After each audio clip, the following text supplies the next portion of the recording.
Welcome back to my this session of English class. मैं मानसी आपका आज फिर से स्वागत करती हूँ इंग्लिश के इस सेशन में। बच्चों, आज अपनी इस इंग्लिश की क्लास में हम जो चैप्टर पढ़ रहे थे लास्ट सेशन में, गुलिवर इन लिलीपुट, इसी को कंटिन्यू करेंगे और देखेंगे इसका कंक्लूडिंग पार्ट कि आगे और स्टोरी में क्या होता है, और उसके साथ ही जो एक्सरसाइज पार्ट है वो भी देखेंगे। तो चलिए, without wasting time we will start to read the chapter Gulliver in Lilliput. So in the last session we have read कि जो गुलिवर था, गुलिवर नाम का एक सेलर था, सेलर यानी नाविक था, वो जो एक बहुत ही लंबी यात्रा पे, समुद्री यात्रा पे, लॉन्ग वॉयज पे निकला हुआ था समुद्र में। अब और उसके साथ और भी सीमेन थे, उसके साथ और भी उसके सहयात्री थे। लेकिन एक दिन बहुत ही भयंकर तूफान आया समुद्र में, जिसकी वजह से क्या हुआ, उनकी जो शिप थी, जहाज था, वो डूब गया। और ये जैसे तैसे जो है तैर के एक पास ही के आइलैंड में यानी कि द्वीप में पहुंच गया, और वहां जाके वो थक गया था तो उसको नींद लग गई। जब उसकी नींद खुली तो उसने देखा कि उसके आसपास बहुत ही छोटे छोटे से टाइनी पीपल थे, जिन्होंने इसको रस्सियों से बांध रखा था। वो रस्सियां उनके लिए थी, लेकिन इसके लिए वो धागे जैसे थे, जिसको बड़ी ही आराम से तोड़ सकता था। तो उनको देख के उसको बड़ा ही आश्चर्य हुआ कि इतने छोटे आदमी, इतने छोटे लोग। और फिर क्या हुआ, धीरे धीरे करके बहुत ही जल्दी उसकी उन सब से दोस्ती हो गई। फिर आगे क्या हुआ, they untied the ropes and gave him food. Their loaves of bread were so tiny that he ate 10 loaves at a time. For lunch, he ate 1,000 loaves of bread, 100 cauliflowers and 100 sheep. तो अब यहाँ पे क्या बता रहे हैं, दे untied, untied मतलब खोल देना, टाइड यानी बांधना, और अनटाइड यानी उसी का अपोजिट हो गया खोल देना। तो उन लोगों ने अनटाइड द रोप्स, जो रोप्स थी, जो रस्सियां थी, उनको अनटाई कर दिया, यानी कि उनको खोल दिया। एंड गेव हिम फूड, और उसको खाना दिया, जबकि ये उनके बस का था नहीं, क्योंकि उसका खाना बहुत ज्यादा था। लेकिन फिर भी वो लोग बहुत अच्छे थे, उनको लगा कि ये हमारा मेहमान है, तो इसलिए उन्होंने उसको खाना वगैरह सब दिया। गेव हिम फूड, खाना दिया। Their loaves of bread were so tiny that he ate 10 loaves at a time. क्या मतलब हुआ कि उनके जो ब्रेड के लोव्स थे, जो जिसके आप भी ब्रेड वगैरह खाते होंगे, तो वो इतने ज्यादा छोटे थे कि वो एक साथ एक समय में एक टाइम पे जो है, जैसे अपन एक ब्रेड भी नहीं खा सकते ना, मुंह में इतनी बड़ी होती, तो वो इस तरह की इतनी छोटी छोटी ब्रेड्स थी कि वो 10 लोव्स, 10 ब्रेड्स खा सकता था एक टाइम पे। For lunch he ate 1,000 loaves of bread. तो इस तरह से जब वो लंच करता, जब वो खाना खाता, तो वो एक टाइम पे वो जो है 1,000 लोव्स खा लेता ब्रेड की, यानी कि वो जो इतनी छोटी छोटी सी ब्रेड होती थी, वो ऐसी 1,000 लोव्स खा सकता था। 100 कॉलीफ्लावर्स, और जो फूल गोभी होती है उसको कॉलीफ्लावर बोलते हैं, जैसे कि पत्ता गोभी जो होती है उसको हम कैबेज बोलते हैं। तो फूल गोभी, ऐसे 100 फूल गोभियां खा जाता, 1,000 ब्रेड्स खा जाता, और एंड 100 शीप, और इसी के साथ 1,000 के करीब वो शीप भी खा जाता। शीप यानी कि आपको बताया था भेड़, तो शीप खा जाता। The tiny people took him to their king and queen. तो ये जो छोटे छोटे से लोग थे, वो इसको कहाँ ले गए, अपने राजा और रानी के पास ले गए। The king's hand was so tiny that Gulliver had to use only 1 finger to shake hands. क्या कह रहे हैं यहाँ पे कि राजा का जो हाथ था, the king's hand was so tiny, वो इतना छोटा सा था, that Gulliver had to use only 1 finger to shake hands, कि इसका पूरा हाथ इतना छोटा सा था कि गुलिवर सिर्फ अपनी एक उंगली, मतलब ये उंगली है, तो एक उंगली से उसका पूरा जो है शेक हैंड करते हैं ना, तो वो शेक हैंड अपनी एक उंगली से करता था, उसका हाथ इतना छोटा सा था। Everything was so small that he was like a giant among the tiny people of Lilliput. These tiny people were very kind and helpful. They made a boat for him. It was time for Gulliver to leave for home. He was sad to leave his friends. He got into the boat and sailed off as the tiny people waved him goodbye. Last paragraph है, everything was so small that he was like a giant among the tiny people of Lilliput. हर चीज वहां पे इतनी ज्यादा छोटी थी कि वो सबके सामने जो लिलीपुट जो गुलिवर था वो सबके सामने एक जायंट जैसा दिखता था। अब जायंट क्या होता है, देखिए यहाँ पे जायंट का मीनिंग दिया हुआ है। जायंट मतलब बहुत बड़ा, भीम काय, यानी कि अगर हम राक्षस कहें, कोई छोटा सा व्यक्ति अगर अपने सामने कोई राक्षस आ जाए तो इतना बड़ा सा राक्षस, तो वैसे ही जायंट बहुत ही बड़ा, बहुत विशाल काय। तो उनके सामने वो ऐसा था। Among the tiny people of Lilliput, Lilliput के छोटे छोटे लोगों के सामने वो बहुत ही ज्यादा बड़ा था। दिस टाइनी पीपल वो वेरी काइंड एंड हेल्पफुल। तो ये जो छोटे छोटे से लोग थे ये बहुत ही दयालु और बहुत ही मददगार थे। They made a boat for him. तो उनको पता चला था कि ये अपना जो है अपने साथियों से बिछड़ गया और गलती से आ गया, तो इसलिए उन्होंने क्या किया, उसके लिए एक नाव बनाई, एक बोट बनाई। It was time for Gulliver to leave for home.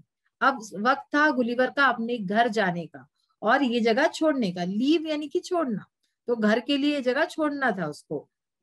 He was sad to leave his friends. वो बहुत ही दुखी हो गया अपने दोस्तों को छोड़ने की वजह से, क्योंकि उनको छोड़ के ही वो वहां अपने घर जा सकता था। He got into the boat and sailed off as the tiny people waved him goodbye. मतलब वो बोट में बैठा और वहां से निकला। जब उसको जो टाइनी पीपल थे, जो छोटे छोटे लोग थे, उनको उन्होंने गुड बाय बोला, जो लोग थे उन्होंने उसको गुड बाय बोला, तो वो अपने घर के लिए निकला भारी मन से। तो इस तरह से स्टोरी थी, बहुत ही शॉर्ट में स्टोरी आपको बताई गई है। अगर आपको, जैसे मैंने कहा, गुलिवर्स ट्रेवल्स नाम की जो बुक है जो नेथन स्विफ्ट द्वारा लिखी हुई, वो अगर आप पढ़ेंगे तो वो बहुत ही बड़ी बुक है और उसमें काफी सारी चीजें हैं, मजेदार इंसिडेंट्स हैं जो कि आप पढ़ सकते हैं। देखिए न्यू वर्ड्स जो हमने इस चैप्टर में पढ़े वो कौन से हैं।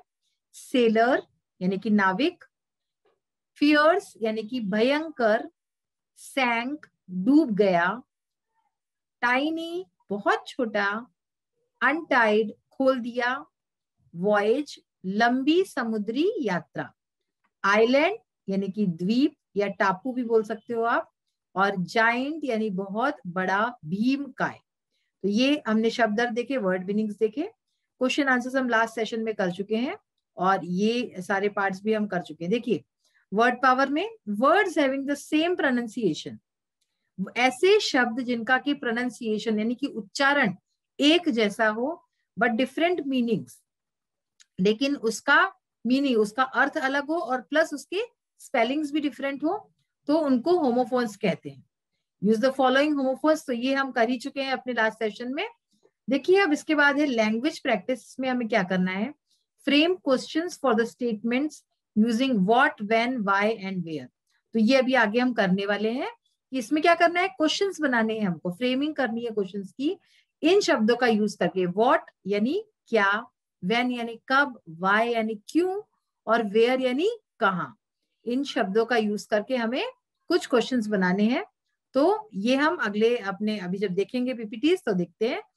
अब देखिए read the following passage and answer the given questions. तो इसमें भी इस तरह से एक छोटा सा पैसेज दिया हुआ है। There was a parrot name Mitthu, यानी कि एक पैरेट था, एक तोता था जिसका की नाम था Mitthu. Mitthu love to eat green chillies, Mitthu को हरी मिर्ची, ग्रीन चिलीज यानी कि हरी मिर्ची खाना बहुत पसंद था। इट लव टू फ्लाई, उसको उड़ना बहुत पसंद था।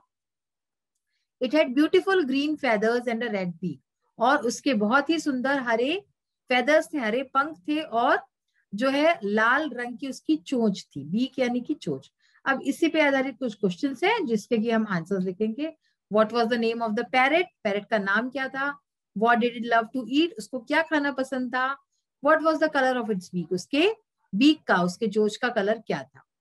क्योंकि ये अभी से आप स्टार्ट करोगे तो आप जैसे जैसे आगे क्लासेस बढ़ेंगी आपकी, इस तरह के अनसीन पैसेजेस आपको आते हैं एग्जाम्स में, तो उसके लिए आपकी प्रैक्टिस होती जाएगी। लास्ट में है आपका एक एक्टिविटी है, making a cup of T. आप में से कई बच्चे शायद अब तक चाय बनाना सीख भी गए होंगे, कई नहीं भी बनाते होंगे। तो एक कप चाय कैसे बनती है उसी के ऊपर है ये। एक पैराग्राफ दिया हुआ है यहाँ पे और कुछ शब्द दिए हुए हैं, तो कौन सा शब्द कहाँ पे आएगा ये भी हम देखेंगे। तो चलिए देखते हैं ये एक्टिविटी पार्ट और बाकी जितने भी एक्सरसाइज पार्ट है वो देखते हैं। तो अभी हमने देखा कि हमें क्वेश्चंस फ्रेम करने हैं कुछ, what, when, why and where. एक बार फिर याद दिला दूं, व्हाट यानी क्या, व्हेन यानी कब, वाई यानी क्यों, और वेयर यानी कहां। अब देखते हैं, एक इसमें किया हुआ है, Akshay pledge hockey in the evening. Akshay जो है शाम को हॉकी खेलता है। तो इसमें इसमें क्या क्वेश्चन बनेगा, when does Akshay play hockey, कि अक्षय हॉकी कब खेलता है। यहाँ पे आपको कैसे पता चलेगा, डू लगाना है, डज लगाना है, सिंपल सा तरीका है। जैसे यहाँ पे वर्ब है आपका प्लेज, ठीक है। जिन भी शब्दों से आपको कुछ होने का पता चले, कुछ काम हो रहा है तो यानी कि कुछ चीज चल रही है, तो वो होते हैं वर्ब, हमारे क्रिया। तो यहाँ पे प्लेज है, जब वर्ब में एस लगा हुआ है तो इसके मतलब है कि क्वेश्चन में आपके डज लगेगा। सिंपल सा तरीका मैं आपको बता रही हूँ जिससे आपको कोई डिफिकल्टी नहीं होगी। तो हमने वेन लगाया यानी कि कब, वेन डज, फिर उसके बाद अक्षय प्ले हॉकी। जब हमने डज लगाया है तो प्लेज नहीं आएगा, प्ले आएगा, ऐसा हट जाएगा इसका। ऐसे ही Shalu's box is in her bag, Shalu's box is in her bag यानी कि शालू का बॉक्स उसके बैग में रखा है। तो वेयर इज शालूज बॉक्स, शालू का बॉक्स कहाँ है। वेयर का मैंने आपको मीनिंग बताया था, कहाँ, where is Shalu's box. Varun likes to play football. देखिए अब यहाँ पे फिर से लाइक्स आया है, तो मैंने आपको बताया था जहां ऐसा आएगा तो क्या हो जाएगा, डज लग जाएगा। वॉट डज, वरुण को क्या खेलना पसंद है, what does Varun like to play, तो आंसर आ गया, Varun likes to play football. Ashi went to the market to buy vegetables, Ashi market गई वेजिटेबल्स को खरीदने, बाय मतलब खरीदना, वेजिटेबल्स यानी सब्जियां, सब्जियां खरीदने आशी मार्केट गई, बाजार गई। तो why did Ashi go to the market, question क्या आ गया, वाई डिड। देखिए अब इसमें क्या हुआ, वेंट, ये वेंट जो है इसका मतलब है कि गई थी, यानी कि पास्ट टेंस हो गया, तो इसलिए यहाँ पे जो है डिड आ गया, वाई डिड। अब जब डिड आया है तो वेंट का जो फर्स्ट फॉर्म है, went is the second form of go, go went gone ऐसे होता है, तो यहाँ पे वेंट की जगह आ जाएगा गो। Y did Ashi go to the market, आशी मार्केट में क्यों गई। Rita will be at her uncles house, Rita जो है अपने अंकल के घर पे रहेगी, घर पे है। Where will Rita be, Rita कहाँ रहेगी, ठीक है ना, where will Rita B.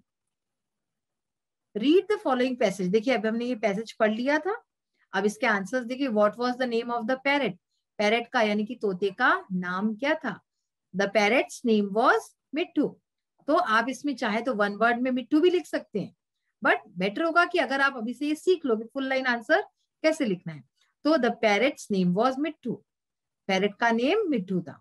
What did it love to eat, इसमें भी आप चाहे तो ग्रीन चिलीज लिख सकते हैं सिर्फ, बट मैं आपको ऑन अ सेफर साइड कि आप अभी से ये जब चीजें समझ लो, इसलिए मैं आपको फुल लाइन आंसर समझा रही हूँ। It loved to eat green chillies, देखिए इट लव का लव्ड हो गया, टू ईट ग्रीन चिलीज, ठीक है। हमने अभी पढ़ा था पैराग्राफ ही, उसमें ऐसे ही लिखा था।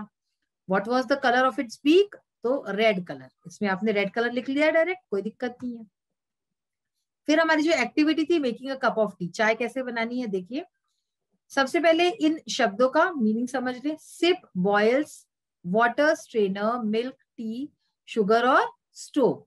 सिप, सिप यानी क्या होता है कि जो हम चुस्की लेते हैं, चाय पीते हैं तो चुस्की लेके, तो दैट इज सिप। बॉयल्स यानी उबलना, वाटर पानी, स्ट्रेनर यानी छन्नी, मिल्क दूध, टी यानी चाय, शुगर यानी चीनी, और स्टोव यानी जो गैस स्टोव होता है उसको हम बोलते हैं चूल्हा। देखिए पोर वाटर इन अ केटल, यानी कि केटल यानी कि जो बर्तन होता है, ठीक है, तो बर्तन में पानी डालिए। पोर यानी कि डालना। Place the kettle on the stove, अब इस जो केटल को यानी कि जो भगोना है, आप भगोना समझ सकते हो, उसको स्टोव पे, गैस स्टोव पे रखिए। व्हेन द वाटर बॉइल्स, अब देखिए यहाँ पे बॉइल्स आया, जब पानी उबल जाए, add tea leaves to it, तो इसमें टी लीव्स यानी चाय पत्ती डालिए। नाउ एड मिल्क, अब इसमें दूध डालिए, एंड लेट इट बॉयल, और उसको उबलने दीजिए। एड शुगर, अब फिर से इसमें क्या डालेंगे, शक्कर डालेंगे। And boil for few more minutes, और फिर उसको थोड़ी देर और, कुछ मिनट और उबलने दीजिए। Now the tea is ready to serve, अब जो चाय है वो तैयार है बनके, सर्व करने के लिए नहीं, देने के लिए। टेक अ स्ट्रेनर, स्ट्रेनर यानी कि अभी मैंने बताया छन्नी, एक छन्नी लीजिए, and pour the tea into the cup, और छन्नी की मदद से वो जो चाय है कप में उड़ेलिए, कप में डालिए। Now enjoy the sip. Sip यानी कि अब जो आप सिप सिप करके चाय पीते हैं तो उसको एंजॉय कीजिए, उसके मजे लीजिए। तो इस तरह से ये आपने देखा कि किस तरह से करना है। हमारा जो चैप्टर है आज का वो यहीं पे खत्म होता है। गुलिवर इन लिलीपुट बहुत ही मजेदार चैप्टर था, टाइनी लोगों के बारे में। आप में से ज्यादातर बच्चों ने शायद ये स्टोरी नहीं सुनी होगी, तो उनको जरूर मजा आया होगा। इस पे जो बेस्ड फिल्म है वो भी देखिएगा, बहुत मजा आएगा उसको देख के भी आपको। अब हम अपने नेक्स्ट सेशन में फिर से जल्दी ही मिलेंगे। Till then bye, have a nice day. Thank you.